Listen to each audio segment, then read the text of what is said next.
नमस्ते दोस्तों, Indian gunner channel पे आपका फिर से स्वागत है। आज मैं एक बहुत ही एंटिसिपेटेड लॉन्ग अवेटेड रिव्यू आपके लिए ला रहा हूँ और वो है मल्होत्रा सन्स का 1911।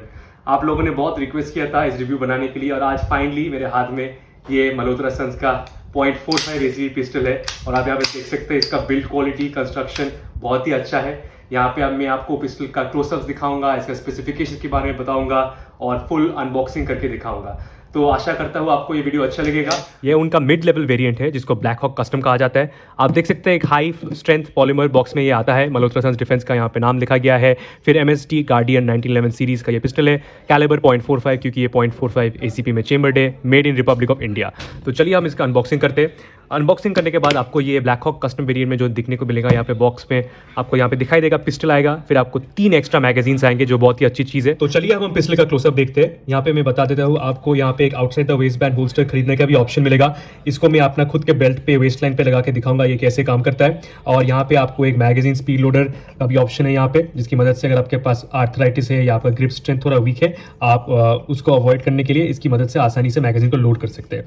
तो ये भी ऑप्शन है। उसके बाद यहाँ पे मैंने जस्ट दिखाने के लिए 7 राउंड .45 ACP 7 कार्ट्रिजेस रखे। .45 ACP ऐसा दिखता है। मैं आपको फिर से इसका क्लोजअप भी दिखाऊंगा दूसरे एंगल से। तो ऐसा दिखता है .45 ACP। और ये जो आपको दिखाई दे रहा है ये PPU ब्रांड का है। PPU सेलियर बेलेट दोनों ही अच्छे रिलायबल ब्रांड्स है। नीचे वहाँ पे 45 ऑटो आपको दिखाई दे रहा है क्योंकि ये .45 ACP है, ऐसा दिखता है। 0.32 से बड़ा है ऑब्वियसली और रिकॉर्ड भी थोड़ा ज़्यादा है, बट अगर आप प्रैक्टिस करेंगे रेगुलरली इसके साथ तो आप इसमें प्रोफिशिएंट हो सकते हैं। पहले आपको थोड़ा शायद थोड़ा ज़्यादा रिकॉर्ड लग सकता है। तो ठीक है, अब चलिए पिस्टल का क्लोजअप देखते हैं यहाँ पे। तो अच्छी चीज़ है कि बॉक्स के अंदर आपको यहाँ पे 3 मैगजीन्स मिलते हैं। ये बहुत ही अच्छी चीज़ है क्योंकि 3 मैगजीन होने से एक बार लोड करके आराम से आप 20 राउंड चला सकेंगे 7x3 21, या अगर आप एक चेंबर में लोड करके कर रहे हैं तो इनका यहाँ पे आप कैपेसिटी देखेंगे मैगजीनों का। सब मैगजीन की कैपेसिटी यहाँ पे 7 राउंड का है, जैसे आपको यहाँ पे दिखाई दे रहा है। फिर उसके बाद यहाँ आपको मल्होत्रा सन्स डिफेंस का लोगो दिखाई देगा और फिर गार्डियन 1911 सीरीज लिखा गया है। तो आपको यहाँ पे 3 मिलेंगे। सभी का 7 राउंड 7 राउंड कैपेसिटी है और एक चेंबर के साथ टोटल पिस्टल का कैपेसिटी 8 राउंड होगा। मल्होत्रा सन्स का एक 10 राउंड कैपेसिटी का भी मैगजीन आता है, तो अगर आप उसको चाहते हैं आप दुकान के ओनर से बात कर सकते हैं, वो आपके लिए अरेंज कर सकते हैं 10 राउंड कैपेसिटी का मैगजीन। फिर आपको जो नजर आएगा कि पिस्टल की बात करें, ये जो है ये इनका ब्लैक हॉक कस्टम वेरिएंट है, मतलब मिड लेवल वेरिएंट है, जिसका मतलब है ये ब्लैक हॉक पनिशर से नीचे है और ब्लैक हॉक मतलब क्लासिक वेरिएंट से ऊपर है। ब्लैक हॉक कस्टम वेरिएंट में आपको यहाँ पे जो फ्लेयर्ड मैगवेल मिलता है, ये आपको एक हाई स्ट्रेंथ पॉलीमर मटेरियल का फ्लेयर्ड मैगवेल मिल रहा है आपको यहाँ पे। और ब्लैक हॉक पनिशर में आपको ये स्टेनलेस स्टील मिलेगा। फ्लेयर्ड मैगवेल की मदद से मैगजीन को और जल्दी से लोड किया जा सकता है और आसानी से। यहाँ पे आपको G10 ग्रिप्स मिलते हैं। बहुत सारे कलर ऑप्शंस है, मैंने उसके बारे में पहले भी वीडियो बनाया मेरे चैनल पे, आपको वो वीडियो में लिंक कर दूंगा यहाँ पे या नीचे डिस्क्रिप्शन बॉक्स में। तो ब्लैक हॉक पनिशर, इसके ऊपर के सीरीज में ब्लैक हॉक पनिशर में आपको पनिशर लोगो के साथ एक ग्रिप मिलेगा।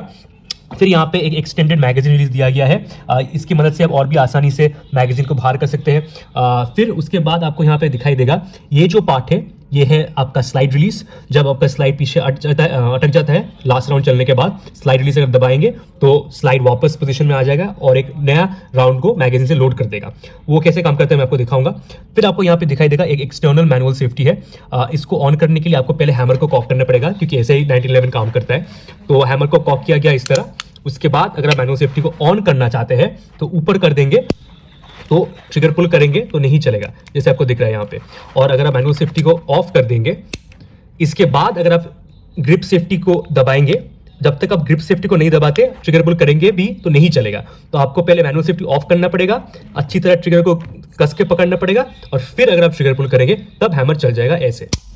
तो आप बात करें दूसरे चीज़ों की, तो यहाँ पे आपको नजर आएगा कि यहाँ पे लिखा गया है Malhotra Sons Defence MSD Guardian 1911 calibre .45 क्योंकि ये .45 ACP में चेम्बर्ड है। फिर यहाँ पे स्लाइड सरेशन से स्लाइड को रैक करने के लिए। अगर आपको ये वीडियो अच्छा लग रहा है तो मेरा आपसे निवेदन है कि आप हमारे इंस्टाग्राम पेज पे एक फॉलो डालिएगा और हमारे यूट्यूब चैनल पे सब्सक्राइब जरूर कीजिएगा। फिर दायां तरफ आपका पिस्टल के ऊपर यहाँ पे आपको दिखाई देगा लिखा गया है made in Republic of India. ये बहुत ही गर्व की बात है कि एक प्राइवेट कंपनी ने इतना अच्छा पिस्टल बनाया है। हमारे इंडियन ऑर्डिनेंस फैक्ट्री के क्वालिटी से बहुत ज्यादा अच्छा है। यहाँ पे आप देख सकते हैं IL लिखा गया है जिसका मतलब है इंडिया, MSD जिसका मतलब है मल्होत्रा सन्स डिफेंस, 22 मतलब जो साल में इसको बनाया गया है 2022। फिर A1 मतलब जो series as far as I know of the ये पहला सीरीज है इसलिए A1 है।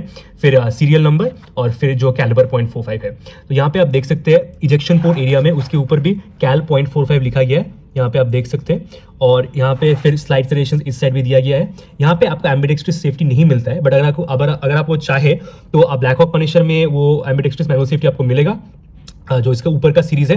तो आप चाहते हैं तो वो ले सकते हैं। जैसे मैं राइट हैंडेड यूजर हूँ, तो इसलिए मेरे लिए उतना ज़रूरत नहीं है एम्बिडेक्स्ट्रस सेफ्टी, मेरे लिए यही सही है दाएं तरफ। बट अगर आप चाहें तो दोनों तरफ मैनुअल सेफ्टी का ऑप्शन है। आशा कर तो आपको एटलीस्ट थोड़ा सा यहाँ पे दिखाई दे रहा है कि ग्रूव्स यहाँ पे आपको दिखने को मिल रहा है। तो ऐसा लगता है ग्रूव्स इस पिस्टल में। तो बहुत ही सुंदर अच्छी तरह का ग्रूविंग किया गया है, देख सकते हैं बहुत ही प्रोमिनेंटली किया गया है। बैरल के अंदर जो बैरल का फिनिश है वो भी बहुत अच्छा है, आपको यहाँ पे दिखाई दे रहा है। तो ये काफ़ी अच्छी चीज़ है। पिस्टल के सारे इंटरनल पार्ट्स यहाँ पे आपको लिस्ट किया गया मिलेगा। ये सिंगल एक्शन पिस्टल है और इसके स्पेसिफिकेशंस की बात करें तो इसका वज़न है अराउंड 1.1 किलोग्राम, इसका टोटल लेंथ है 8.5 इंच, इसका बैरल लेंथ है 5 इंच और मैगजीन कैपेसिटी है 7 राउंड। तो चलिए मैं आपको एक बार मैगजीन लोड करके दिखाता हूँ। इसका जो कैपेसिटी है 7 राउंड, यहाँ पे मैंने आप देख सकते हैं एक ऑलरेडी मैंने डाला है 0.45 ACP कार्ट्रिज। उसके बाद मैं आपको और थोड़ा डाल के दिखाता हूँ कैसे अंदर डाला जाता है। फिर लोड करने के लिए आपको यहाँ पे जो मेरा रिकमेंडेशन है, आपको यहाँ पे थोड़ा पीछे की तरफ प्रेशर डाल के इसको नीचे कीजिए, फिर इसको सामने की तरफ से इस तरह अंदर डालिए, फिर पुश इन कीजिए और फिर इस तरह थंब के साथ पुश इन कर दीजिए। इस तरह लोड होता है मैगजीन। और भी कर सकता हूँ, मैं करके दिखाता भी हूँ आपको। बाकी जो आप लोग देख सकते हैं टोटल कैपेसिटी कितना है। जैसे आप इसको भरते जाएंगे आपको दिखाई देगा मैगजीन में ये जो छेद है वो भरता जाएगा धीरे धीरे। आपको दिखाई देगा जब ये 7 के नंबर पे आ जाएगा उसका मतलब ये फुल है पिस्टल का मैगजीन। तो मैं और भी अंदर डालता हूँ कुछ कार्ट्रिजेस, आप देखते रहिए। और दूसरा चीज़ जो बता देता हूँ, मैगजीन लोड करना बहुत ही आसान है, मतलब कोई भी रेजिस्टेंस नहीं आ रहा है। यहाँ पे जो स्प्रिंग है मैगजीन के अंदर बहुत ही वेल बिल्ड स्प्रिंग तो है, उसमें कोई डाउट नहीं है, बट ऐसा बिल्ड किया गया है कि जैसे मैं डाल रहा हूँ, मतलब आप अब तक मैं ऑलरेडी 6 राउंड डाल चुका हूँ। ऐसा नहीं है कि 6 राउंड में मुझे बहुत मुश्किल हो रहा है डालने में, ऐसा नहीं है। मैं तो मैगजीन का जो कंस्ट्रक्शन है बहुत ही अच्छी तरह बनाया गया है। स्प्रिंग फ्लेक्सिबल स्प्रिंग भी है but at the same time durable spring है, तो ये अच्छी बात है। तो फाइनली मैं लास्ट यहाँ पे राउंड अंदर डाल के आपको दिखाता हूँ। ये देखिए लास्ट मैंने डाला आपको, तो ये हो गया फुल मैगजीन। आप देख सकते हैं यहाँ पे देखिए 7 के साइड में यहाँ पे आपको दिखाई देगा, आपको जो यहाँ पे दिख रहा है फुल मैगजीन ये हो गया। तो चलिए मैं आपको एक बार दिखा देता हूँ कि यहाँ पे मैगजीन का स्पीड लोडर कैसे काम करता है। तो ये जो मैगजीन स्पीड लोडर है ये उन लोगों के लिए है जिनके पास ग्रिप स्ट्रेंथ थोड़ा कम है, चाहे वो आर्थराइटिस की वजह से हो या जो भी कारण हो, जिनको थोड़ा मुश्किल हो रहा है मैगजीन को खुद हाथ से इंडिविजुअली इस तरह लोड करने में, उनके लिए ये मैगजीन स्पीड लोडर दिया गया था। अब आपको दिखाता हूँ कैसे ये काम करता है। ये देखिए, आपको पहले मैगजीन स्पीड लोडर को इस तरह लेना पड़ेगा और फिर मैगजीन के ऊपर डालना पड़ेगा, तो ऐसा दिखेगा। फिर आपको थंब की मदद से आप फॉलोअर को बहुत आसानी से नीचे दबा सकते हैं। तो अब मैगजीन फॉलोअर का नीचे दबाने के बाद मैं आपको दिखाता हूँ कैसे लोड किया जाता है। तो यहाँ पे आपको नजर आएगा कि आप मैंने दबाया यहाँ पे, फिर मैंने एक कार्ट्रिज लिया, अंदर डाला, फिर आपको थंब को छोड़ना पड़ेगा, मतलब फिर से वापस थोड़ा ऊपर आ जाएगा और फिर आपको बुलेट को थोड़ा पीछे की तरफ पुश करना पड़ेगा और एक आवाज़ आएगा, सुनिए, ये हो गया। इस तरह होता है, क्योंकि बात है कि अगर आप इसको दबा के इस तरह करने की कोशिश करेंगे तो नहीं होगा। क्यों नहीं होगा? क्योंकि मैगजीन का ये जो पीस है जिसकी मदद से फॉलोअर को नीचे दबाया जा रहा है, जब तक ये ऊपर नहीं उठ जाता तो इस कार्ट्रिज को पूरी तरह अंदर नहीं हो सकता। तो मैं आपको फिर से दिखाता हूँ, ध्यान से देखिए इसको, ठीक है। आपने नीचे दबाया, कार्ट्रिज को लिया, अंदर यहाँ पे प्लेस किया, थोड़ा बाहर रहेगा, फिर आपको मैगजीन को छोड़ना पड़ेगा। छोड़ने के वक्त आपको फिर दाएं हाथ के साथ पीछे की तरफ पुश करना पड़ेगा और आपको एक आवाज़ सुनाई देगा। ये देखिए जो हल्का क्लिक हुआ, अब देखिए इस तरह होता रहेगा। तो यहाँ पे जो पहला चीज़ है पीछे की तरफ ऑपरेशन आप समझ लीजिए, ठीक है। पहला जो चीज़ है, आपको ये जो चीज़ है इस पोजीशन में ये लॉक्ड हो जाता है, मतलब अगर पुश करेंगे तो नहीं खुलेगा। आपको हमेशा इस पोजीशन में नीचे करना चाहिए बेल्ट पे लगाने के बाद, जिसकी वजह से वो नहीं खुल जाएगा एक्सीडेंटली, ठीक है। बट अब सिंस हम एडजस्ट करके लगाने वाले हैं, आपको इसको ऊपर करना पड़ेगा। ऊपर करने के बाद अगर आप इसको दबाएंगे, देखा आपको नीचे आ गया, दबाने से नीचे आने के बाद ये खुल जाएगा, ठीक है। अब आपको एडजस्ट करना पड़ेगा इसका जो विड्थ आपके बेल्ट के हिसाब से, ठीक है। तो सोचिए आपके पास एक पतला बेल्ट है, आप इसको खोल के इस पोजीशन में लगा सकते हैं, या अगर आपके पास मोटा बेल्ट है, जैसे मेरा बेल्ट थोड़ा मोटा है इसलिए मुझे इनमें से एक भी नहीं लेगा, इसको मैं खोल दूंगा और इसको भी मैं खोल दूंगा और अब मैं अपने बेल्ट पे लगा के आपको दिखा दूँ कैसे काम। हमेशा याद रखिए, आपके बेल्ट के ऊपर लगाने के बाद सोचिए ये बेल्ट है, उसके ऊपर आपने क्लास्प किया, फिर याद रखिए हमेशा नीचे पुश कर देना इस तरफ, इसको पुश बैक कर देना, फिर लॉक हो जाएगा। फिर अगर दब भी जाएगा तो खुलेगा नहीं, ठीक है। अब मैं आपको दिखाता हूँ बेल्ट पे लगा के कैसे ये दिखता है, कैसे ये काम करता है। बहुत ही कंफर्टेबल है आउटसाइड द वेस्ट बैंड। अगर आप कोट पहनते हैं, कोट के नीचे, ब्लेजर के नीचे बहुत आसानी से आ जाता है। याद रखिए ये इनसाइड द वेस्ट बैंड नहीं है, मतलब ये कपड़ों के नीचे नहीं बनाया गया है। इसको टी शर्ट के नीचे आप पहन नहीं सकते, दिखाई देगा, बट आप इसको बेल्ट के ऊपर पहन सकते हैं उसके, और आप अपने कोट या जैकेट से इसको ढक सकते हैं। यहाँ पे आपको दिखाई देगा outside the waste band holster के लिए आपको इस पोजीशन में ये जो चीज़ है, इस लैच को आपको पहले इस तरफ से ऊपर लाना पड़ेगा, फिर अगर आप दबाएंगे इसको ये खुल जाता है। अब आप इसको बेल्ट के ऊपर लगा सकते हैं। मैं आपको दिखाता हूँ वो कैसे काम करता है।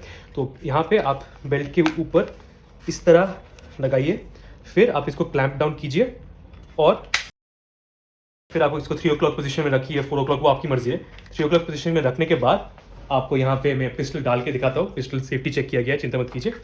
इस तरह पोस्टर में डाला जाता है। तो आप देख सकते हैं बहुत ही अच्छा फिट है, कंफर्टेबल है, अच्छा जल्दी से ड्रॉ भी किया जा सकता है अगर ज़रूरत पड़े। तो ये बहुत ही अच्छा एक outside the waste band holster है। बिल्ड क्वालिटी काफ़ी अच्छा है, और अगर आप बैठेंगे उठेंगे कोई ज़्यादा प्रेशर नहीं आता है। आप आसानी से इसके साथ अगर बैठ भी जाएंगे तो कोई प्रॉब्लम नहीं रहेगा, कोई ऑब्स्ट्रक्शन नहीं होता है, बेली फैट एरिया में आपको नहीं लगेगा, तो वो अच्छी चीज़ है। तो उठना बैठना आसान है, इस पिस्टल को बाहर करना भी बहुत ही आसान है।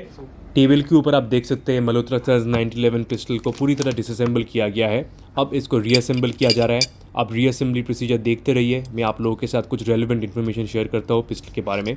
अगर आप इस पिस्टल के ऊपर और भी कस्टमाइजेशन चाहते हैं या एक्सेसरीज चाहते हैं, जैसे फॉर एग्जांपल आपको कस्टम ग्रिप्स चाहिए, कस्टम कोटिंग चाहिए पिस्टल के ऊपर, कस्टम नाइट साइट्स और दूसरी तरह के एक्सेसरीज जैसे टैक्टिकल फ्लैश लाइट या इस तरह का कुछ, आप उसके लिए इंडिया आर्म्स कॉर्पोरेशन जो लखनऊ उत्तर प्रदेश में है, आप उनको कॉन्टैक्ट कर सकते हैं। उनके पास एक ट्रेन टीम ऑफ गनस्मिथ्स है और वर्कशॉप है उनके पास। और अगर आप ये पिस्टल जो मैं यहाँ पे दिखा रहा हूँ ब्लैक हॉक कस्टम वेरिएंट को खुद देखना चाहते हैं, तो आप गुड़गांव में पार्किन होटल के बाजू में लोकेंद्रा आर्म्स स्टोर में आइए और यहाँ पे आप देख सकते हैं इस पिस्टल को, अगर आप आर्म्स लाइसेंस होल्डर है। लोकेंद्रा आर्म्स स्टोर का एड्रेस और फ़ोन नंबर मैं नीचे कमेंट बॉक्स में डाल दूंगा, और उनका एड्रेस ऑलरेडी वीडियो के शुरुआत में मैंने पहले ही दिखाया है। मेरा आपसे एक रिकमेंडेशन है कि आप इस पिस्टल को रेगुलरली डिसअसेंबल करके साफ़ कीजिए। बहुत सारे स्ट्राइकर फायर्ड पिस्टल्स में अगर आप 1000 राउंड चलाएंगे और फिर साफ़ नहीं करेंगे फिर भी मोर और लेस रिलायबली चलेगा, पर 1911 के लिए रिकमेंडेड है कि हर 400-500 राउंड के बाद इसको डिसअसेंबल करके साफ़ करना चाहिए टू प्रिवेंट जैमिंग इश्यूज़। और हमेशा अच्छी क्वालिटी का एम्यूनिशन यूज़ कीजिए, जैसे सेलियर एंड बेलेट मेरा फर्स्ट रिकमेंडेशन होगा 0.45 ACP कार्ट्रिजेस का, जो इंडिया में आसानी से मिलता भी है। अगर आपको सेलियर एंड बेलेट ना मिले तो फिर आप PPU भी यूज़ कर सकते हैं, बट मेरा फर्स्ट प्रेफरेंस होगा आप सेलियर एंड बेलेट यूज़ करें। यहाँ पे मैं आशा करता हूँ आपको ये वीडियो इन्फॉर्मेटिव लगा और आपके काम में आएगा। अगर आपको ये वीडियो पसंद आया तो इसको लाइक और शेयर ज़रूर कीजिएगा, और हमारे YouTube चैनल पे सब्सक्राइब करना मत भूलिएगा। देखने के लिए बहुत शुक्रिया, मैं आपका सपोर्ट बहुत अप्रिशिएट करता हूँ। जय हिंद, जय भारत।